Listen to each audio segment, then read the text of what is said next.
पबनित कथा है राम कहानी, सुन के मन हर्षाए।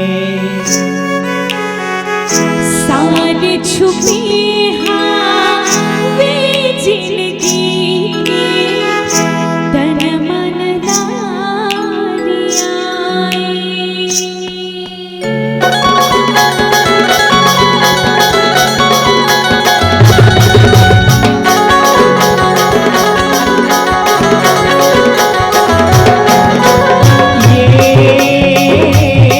शगवारी मोह प्रभु राम बसे है कागा, राजा राम बसे है का। तुलसी के लिखे रामायण माँ ज्ञान बसे है कागा, भक्ति ज्ञान बसे है का। तुलसी के लिखे रामायण माँ ज्ञान बसे है कागा, भक्ति ज्ञान बसे है का।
कल झर झर धार बुहावे, मानस गंगा पानी।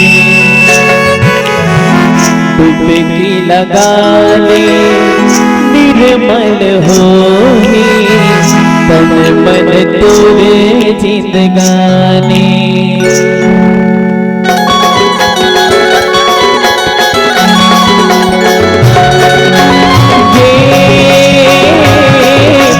पानी के ये तार जुड़े हैं लाला, ये तार जुड़े हैं लाला।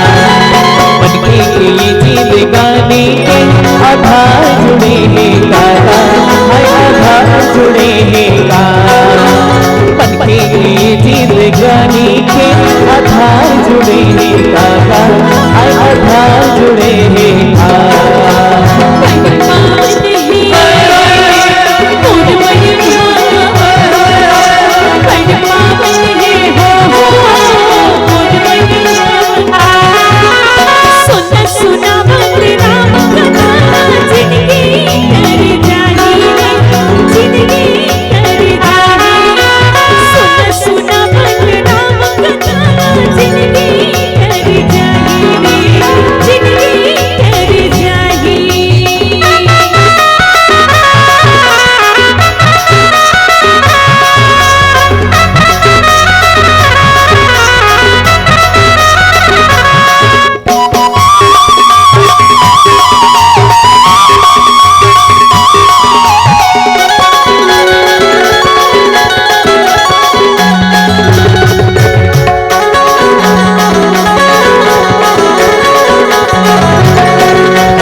संग हावे जुड़ अमरेया, तन मन लाते जुड़ाले।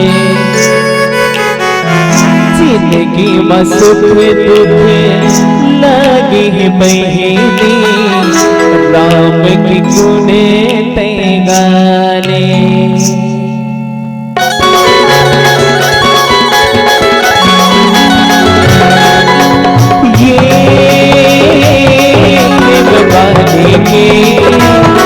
ये आधार जुड़े ही लाला, आधार जुड़े ही लाला।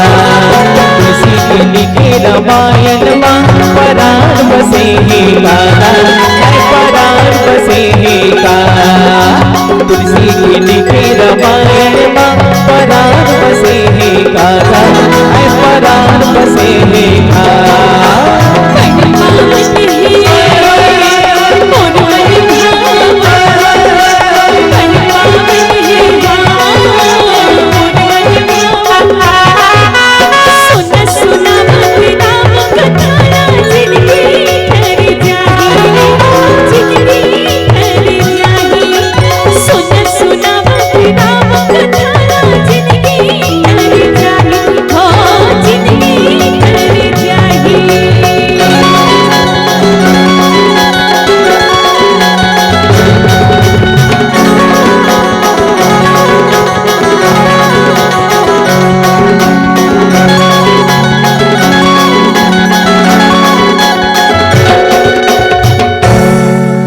सियावर रामचंद्र